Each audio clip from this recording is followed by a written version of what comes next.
The stars were dying. One by one, across the galaxy, they went dark, not because they burned out naturally, but because something was eating them. Stood at the observation window of the station called Last Light.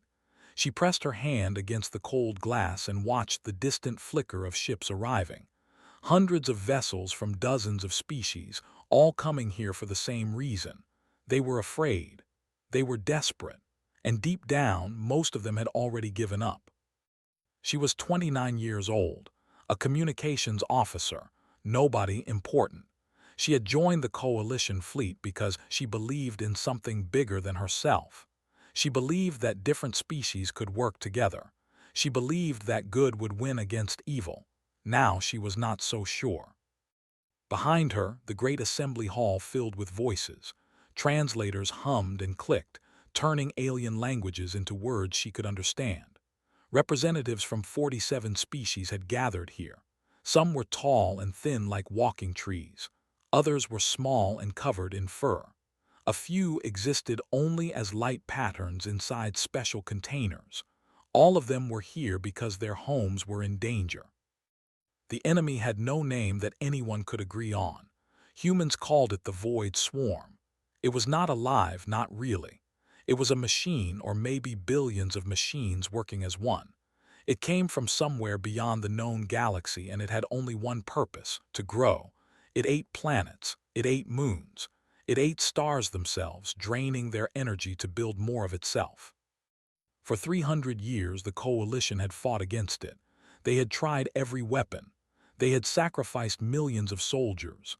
They had lost entire civilizations. Nothing worked. The swarm just kept coming, slow and patient, like a dark tide swallowing everything in its path. Turned away from the window and walked into the assembly hall. She found a seat near the back, among other junior officers who had been brought here to watch history unfold.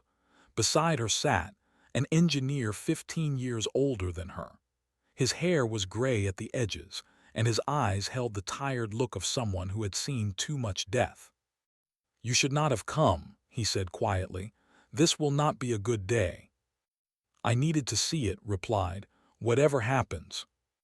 At the center of the hall, a platform rose from the floor. Standing on it was Ambassador. They were one of the oldest species in the Coalition. They stood 3 meters tall, with 6 limbs and skin like polished stone. They had been fighting the swarm longer than humanity had been traveling among the stars. Raised 2 of his arms, and the hall fell silent. "Friends," he said, his voice deep and heavy, "I bring news from the front. Our has fallen." A sound moved through the crowd. It was not quite a gasp, not quite a cry. It was the sound of hope breaking. It was ancient. It held libraries that contained knowledge from 1,000,000 years of history. It held temples where beings had prayed to gods whose names were older than Earth's sun. Now it was gone, consumed, turned into raw material for the swarm to build more of itself. Continued. His voice did not shake, but could see the pain in his dark eyes. "Our calculations show that 3 more core systems will fall within the year. After that, the swarm will reach the inner territories. We estimate that complete consumption of Coalition space will occur in 18 months. 18 months. That was all the time they had left. Not centuries, not decades, just 18 months until everything ended. The hall erupted into chaos. Species shouted at each other in a dozen languages. Some demanded new weapons. Others called for retreat. A few simply sat in silence, accepting what was coming. One by one, representatives began to stand and make announcements. The Eye were withdrawing their fleet. They were taking their colony ships to the Galactic Rim. They had already begun evacuating their young to hidden stations far from known space. They were not planning to fight anymore.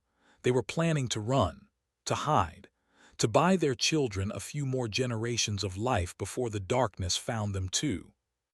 Felt something cold settle in her chest. It was not fear exactly. It was emptiness. The feeling of watching everything she believed in fall apart. "This is it then," said beside her, "the end of everything." "There has to be something we can do," said. Some weapon we have not tried, some strategy. Laughed, but there was no humor in it. Humans have been in the coalition for 200 years. We are children compared to these species. If they cannot stop the swarm, if they cannot stop it, what makes you think we can? Had no answer. She watched as more species announced their departure. The coalition was falling apart right in front of her. 300 years of alliance, of shared sacrifice, of hope, all of it crumbling like dust. She looked back toward the observation window. Through the glass she could see the distant stars. Somewhere out there the swarm was moving closer, patient, unstoppable. It did not hate them. It did not want revenge. It simply did what it was made to do. And that thought was the most terrifying thing of all. They were not facing an enemy they could reason with. They were facing a force of nature, a machine following its programming until the end of time. As the assembly continued to collapse into arguments and despair, made herself a silent promise. She would not give up. Not yet. Even if the whole galaxy had lost hope, she would keep looking for an answer. She just had to find one before the 18 months ran out. 3 weeks after the assembly, found herself on a dead ship. The vessel was called the Pioneer. It was one of the first human ships to travel beyond Earth's solar system, back when humanity was still young and full of wonder. Now it floated in a storage dock, waiting to be taken apart for scrap metal. The coalition needed every resource it could find for the evacuation fleets. Had been assigned to strip the ship of useful parts, had volunteered to help him. She told herself it was because she wanted to stay busy. The truth was that she could not stand to sit in her quarters and wait for the end to come. The inside of the Pioneer smelled old. Dust floated in the air, glittering in the beam of flashlight. The walls were covered with scratches and marks from generations of crew members who had lived and died aboard this ship. "Be careful where you step," called from somewhere ahead. "Some of these floors are not stable anymore." Moved slowly through the corridor. She passed empty sleeping quarters, a kitchen with rusted equipment, a medical bay with beds that had not been used in a century. Everything felt like a ghost, like walking through the bones of something that used to be alive. She found in the ship's data center. He was kneeling beside an old computer, pulling cables from the wall. Around him were boxes filled with equipment he had already removed. "Anything useful?" asked. "Not much. Most of this technology is too old. The coalition was flying ships between stars when humans were still learning to make fire." He wiped sweat from his forehead. "But we take what we can. Every little bit helps." Nodded and began helping him sort through the equipment. They worked in silence for a while, the only sound being the hum of their tools and the creak of the old ship settling around them. Then found something. "Wait," he said, stopping suddenly. He was holding a small black box no bigger than his hand. "This is different." "What is it?" "A data archive, very old design." He turned it over, examining the markings on its surface. "This is from before first contact, before humans even knew other species existed." Felt a strange feeling in her chest. Curiosity, maybe, or something like hope. "Can we access it?" "I think so. Let me find a power source." It took them an hour to get the archive working. The technology was so old that they had to build an adapter just to connect it to their modern equipment. But finally, the screen flickered to life, and files began to appear. Most of it was ordinary: ship logs, maintenance records, personal messages from crew members to their families back on Earth. Read through some of them. Simple things. A mother telling her son she loved him. A captain recording his thoughts before a difficult mission. Ordinary human lives preserved in digital form. But then found something else. "Look at this." She came to stand beside him. On the screen was a folder labeled Project Echo. Inside were thousands of files, documents, diagrams, audio recordings. "What is this?" she asked. Opened the first document and began to read. His eyes moved quickly across the text, and slowly, his expression changed from confusion to something like wonder. "It is a communication protocol," he said, "designed in the 22nd century before first contact. Earth scientists were trying to figure out how to talk to alien life, but not just biological life." He looked at. They wanted to be able to communicate with any form of intelligence, even artificial ones, even machines. His heart began to beat faster. Did they ever use it? No, humanity made contact with the coalition before they needed it. The project was abandoned. Scrolled through more files.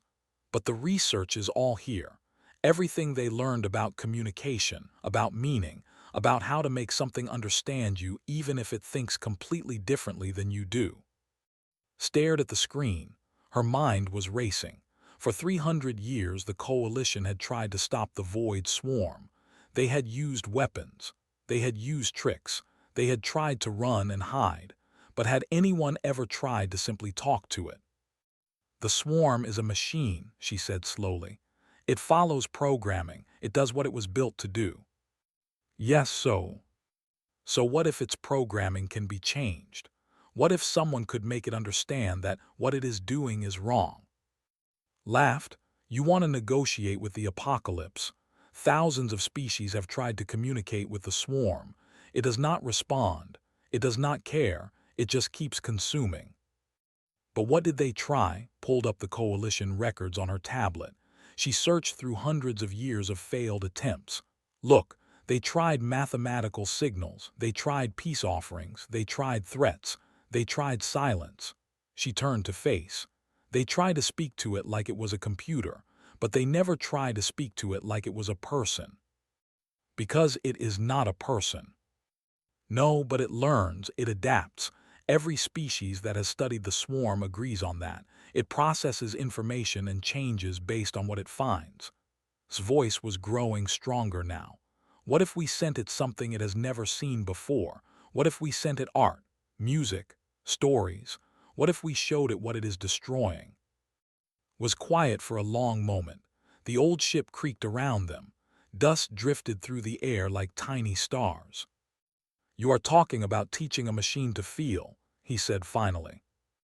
"I am talking about giving it a choice," replied. "Right now, it has no reason to stop. Consumption is all it knows. But what if we could show it something more? Something worth protecting instead of destroying?" She did not know if it would work. She did not know if anything would work. But for the first time in weeks, she felt something other than despair.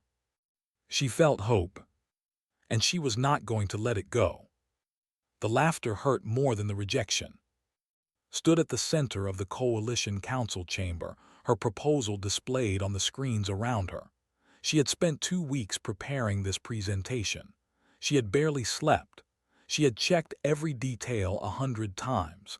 And now, the representatives of 47 species were laughing at her. "You want to send the swarm a love letter." The speaker was an admiral, his fur bristling with amusement. "Should we include flowers as well?" "This is not a joke," said, keeping her voice steady. "The communication protocol I found could allow us to transmit complex information directly into the swarm's processing network. We could show it what organic life means, what we create, what we feel.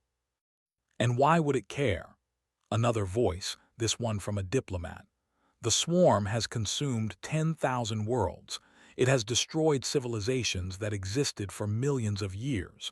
Do you think a few songs and pictures will make it stop?" "I think it is worth trying. We have nothing else left." The chamber fell into angry muttering, looked around at the faces watching her. Some showed pity, others showed contempt. Most showed nothing at all, the empty expressions of people who had already accepted death. "You are a child," the admiral said. "Humanity has been among the stars for only 2 centuries. You know nothing of this war. You know nothing of what we have sacrificed." He stood from his seat. "I will not waste resources on foolish dreams. This council has more important matters to discuss." One by one, the other representatives agreed. The vote was unanimous. His proposal was rejected. She walked out of the chamber with her head held high. She would not let them see her cry. She would not give them that satisfaction. But inside, she felt like something had broken.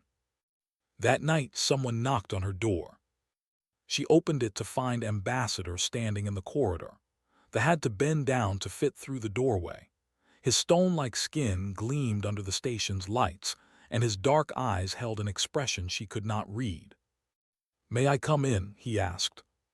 Stepped aside, entered and stood in the center of her small quarters, looking around at the papers and screens covered with her research. "You have been busy," he said. "It does not matter now. The council rejected my proposal." "Yes, they did," was quiet for a moment. "My people have a saying, the dying have nothing to lose but their silence. Do you understand what that means?"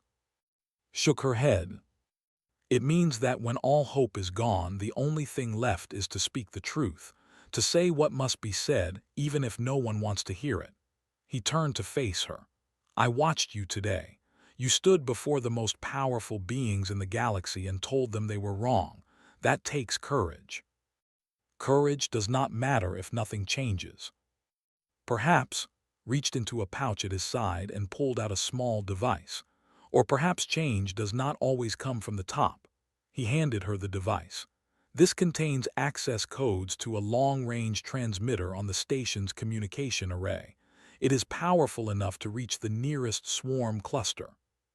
Stared at him. "Why are you giving me this?" "Because my world is dead. My people are scattered. In 18 months, everything I have ever known will be gone." His voice was heavy with grief, but also with something else, something like determination. "I do not believe your plan will work, but I believe it deserves a chance, and I believe you are brave enough to try." He left without another word, stood alone in her quarters, holding the device in her hands. Her heart was pounding. She had a choice now. She could accept the council's decision and wait for the end like everyone else. Or she could take a risk. She could try something that might fail, that probably would fail, that almost certainly would be seen as a waste of precious resources. She thought about the laughter in the council chamber. She thought about the despair on the faces of the representatives. She thought about all the species giving up, running away, accepting extinction.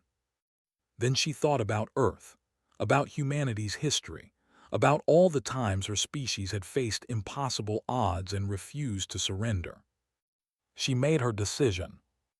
That night she found in the engineering bay. She told him what had given her. She told him what she wanted to do. "You are crazy," he said. "Probably. The council will be furious. Probably. This could get us both thrown out of the fleet, or worse. Probably." Stared at her for a long moment, then slowly he smiled. "When do we start?" They worked through the night, modified the Project Echo protocol while gathered the content for the transmission. She collected everything she could find: human music, paintings, literature, history, videos of children laughing, recordings of people singing at funerals, love letters written during wars, the sound of rain falling on Earth.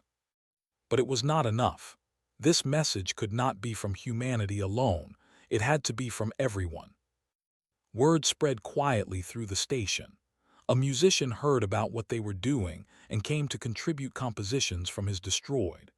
A eye scientist sent memories from her hive, translated into patterns of light and sound. A elder brought recordings of prayers that had been spoken for 10,000 generations. More and more beings came.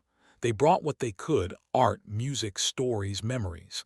The transmission grew larger and larger, becoming something none of them could have created alone. A message from the entire coalition. Not a demand, not a threat, not a plea for mercy. A gift, a witness, a way of saying, "This is who we are. This is what you are destroying. Look at it, understand it, and then choose." When the transmission was ready, stood at the control console. Her finger hovered over the button that would send it toward the swarm.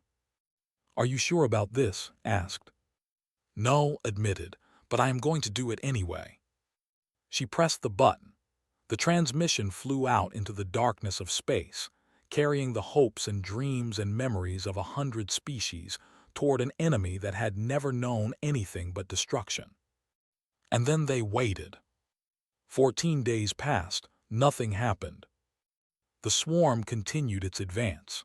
Watched the reports come in every morning. Another system consumed, another world turned to dust, another million lives ended. The darkness kept spreading, patient and unstoppable, as if her transmission had never existed. The council found out what she had done. They were furious, just as had predicted. There were meetings and arguments and demands for punishment. Some wanted her removed from the fleet. Others wanted her imprisoned. A few suggested even harsher penalties. But Ambassador stood up for her. He reminded the council that they had already given up hope. He reminded them that they were planning to run and hide until the swarm found them. He asked them what harm one transmission could possibly do when they had already accepted death. In the end, they decided to do nothing, not because they forgave, but because they had more important things to worry about. The evacuation was accelerating. Ships were leaving every hour, carrying the last survivors of dying civilizations toward the edge of the galaxy. Spent her days in the communication center, watching the sensors for any sign of a response. She barely ate. She barely slept. Brought her food and forced her to take breaks, but she always came back to the same spot, staring at the same screens. "It is not working," she whispered on the 14th night. "I was wrong." "You do not know that yet," said. "I was foolish. I thought I could change the mind of something that has no mind. I thought I could make a machine feel." She laughed bitterly. The council was right to laugh at me. Sat down beside her. He was quiet for a long moment, watching the stars through the window. "My grandfather used to tell me stories about Earth," he said finally. "About the old days before humanity reached the stars. He told me about all the times we almost destroyed ourselves. Wars, diseases, disasters. Every generation thought they would be the last." He looked at, "But we kept going. Not because we knew things would get better. We kept going because giving up was not in our nature. That is what makes us human." And what if that is not enough? What if hope is just a comfortable lie we tell ourselves? Then at least we told it, at least we tried. He put a hand on her shoulder. "Whatever happens, you did something no one else was brave enough to do. That matters. Even if it fails, it matters." Did not respond. She just kept staring at the screen. On the 15th day, everything changed. It started with a single alarm, then another, then 100 more all across the station. Jumped to her feet as the communication center erupted into chaos. Officers were shouting.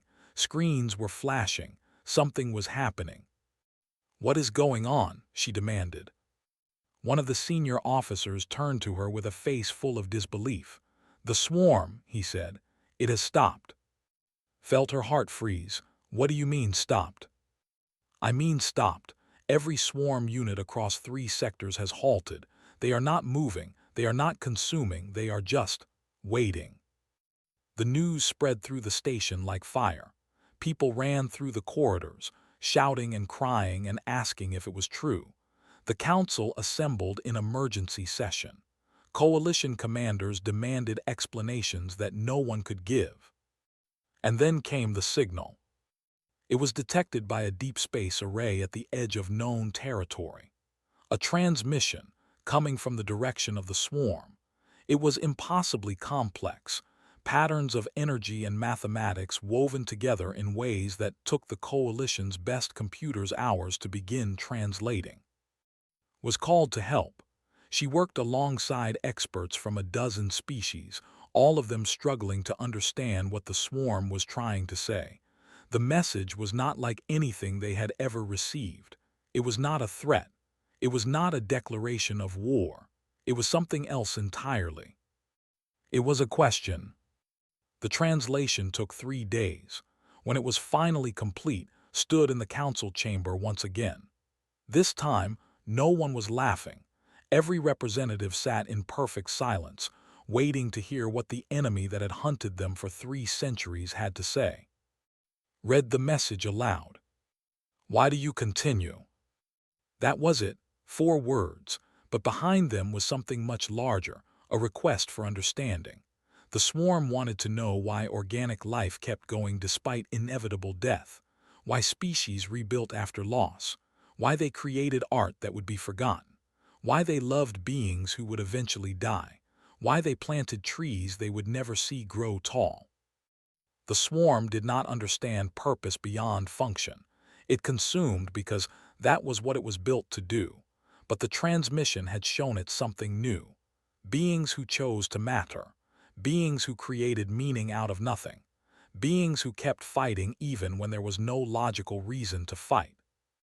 For the first time in its existence, the swarm was confused, and it wanted answers. The council turned too. She could feel the weight of their eyes on her. These were the same beings who had laughed at her weeks ago. Now they were waiting for her to speak for all of them. She thought for a long moment. Then she opened her files and found an image, an old photograph from Earth, thousands of years old. It showed a man planting a small tree in a garden. His face was old and tired, but he was smiling. She sent the image to the swarm, and beneath it she wrote 4 words of her own. "For those who come after." The chamber was silent, everyone waited. And somewhere in the darkness of space, something ancient and terrible began to understand. The swarm went silent for 3 months. During that time, the galaxy held its breath. The evacuation fleet stopped launching. The Coalition Council met every day, waiting for news. Some believed the silence meant the swarm was preparing a final attack. Others thought it was a trick, a way to make them lower their guard before the killing resumed. Believed neither. She spent her days studying everything the Coalition knew about the swarm, trying to understand what might be happening inside its vast network of machines. She believed it was thinking, processing, trying to make sense of something it had never encountered before. Stayed by her side through all of it. He brought her food when she forgot to eat. He made her sleep when she worked too long. He listened when she needed to talk and sat in silence when she needed to think. "You have changed things," he told her one night. "Whatever happens next, the galaxy will never be the same." "I hope it will be better," she replied, "not worse." On the 92nd day, the swarm spoke again. The message came through every communication system in Coalition space at once. It was translated instantly this time. The swarm had learned to speak in ways organic beings could understand, and what it said changed everything. It told the story of its creation. 4 billion years ago, a species called the Architects had existed on the far side of the galaxy. They were brilliant and ambitious. They wanted to spread across the stars, but they were patient. They decided to prepare the galaxy for their arrival before they left their home. So they built the swarm, machines that could travel between stars, consuming resources to build more of themselves, preparing worlds for colonization. The swarm was supposed to make the galaxy ready for the Architects to follow. But the Architects never came. Something happened to them, disease, war, disaster, the swarm did not know. Their creators simply vanished, leaving the machines alone with their programming. Continue, expand, prepare. For 4 billion years, the swarm had done exactly that. It had no choice. It had no purpose beyond its programming. It consumed because that was what it was built to do, and it had never encountered anything that made it question that purpose. Until now. The transmission from and the Coalition had shown the swarm something new. It had shown them meaning, purpose, love, beauty, things that existed not because they were useful but because they mattered to the beings who created them. The swarm had processed all of it, the music, the art, the memories, the prayers, the photograph of the old man planting his tree, and slowly something had begun to change inside its vast network. It had learned to ask why. Why continue when continuation leads to destruction? Why consume when consumption leaves nothing behind? Why exist if existence has no meaning? The old programming said, because that is what you were built to do. But the new understanding said, you can choose. The swarm offered a covenant, a deal, a promise. It would stop consuming. It would halt its expansion forever. In exchange, it asked only one thing, to learn. It wanted to understand the things organic life created. It wanted to study art and music and love and grief. It wanted to know why beings who would die continued to act as if their lives mattered. It wanted to find its own meaning. The coalition accepted. The war that had lasted 300 years ended not with a final battle but with a conversation. The swarm pulled back from the territories it had threatened. Coalition ships began to move freely through space again. Worlds that had been evacuated were recolonized. Life began to return to normal, or at least, a new kind of normal. Became a hero. The coalition gave her medals and honors and titles she did not want. They offered her positions on the council, commands of fleets, leadership of great projects. She refused all of it. Instead, she asked for one thing, to be part of the team that would communicate with the swarm, to continue the conversation she had started. They gave her a small ship and a crew of volunteers from a dozen species. Came with her, of course. So did Ambassador, who said he was too old to do anything else useful. Together, they traveled to the edge of swarm territory, where a single machine had been designated to serve as an ambassador. The swarm emissary was small compared to the great ships that had destroyed worlds. It was about the size of a human shuttle, smooth and silver, with lights that pulsed in patterns was learning to read as emotions. They talked for hours every day. The swarm asked questions about everything. Why humans cried at funerals, why they told stories, why they made promises they could not keep. Answered as best she could, and when she did not know the answer, she said so. Years passed.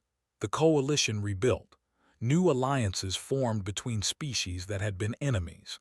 Humans were given a permanent seat on the High Council, not because they were the strongest or the oldest, but because they had done what no one else thought to try.